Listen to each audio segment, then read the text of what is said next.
السلام علیکم ورحمۃ اللہ وبرکاتہ۔ ناظرین، آج کی اس ویڈیو میں ہم انشاءاللہ مصیبت کے لیے، پریشانی کے لیے، تکلیف کے لیے یہ قرآنی اور خاص دعا ہے، اس کو پڑھیں گے۔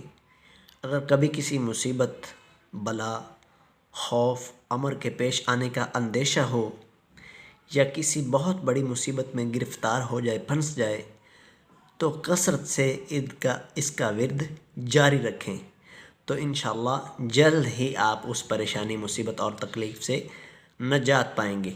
تو اس چھوٹے سے وظیفے کو انشاءاللہ پڑھتے ہیں۔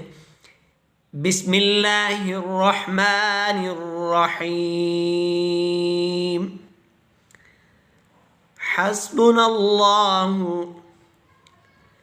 حسبنا اللہ ونعم الوکیل ونعم الوکیل۔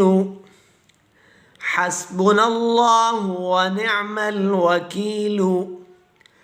علی اللہ توکلنا علی اللہ توکلنا علی اللہ توکلنا۔ بسم اللہ الرحمن الرحیم۔ حسبنا اللہ ونعم الوکیل علی اللہ توکلنا۔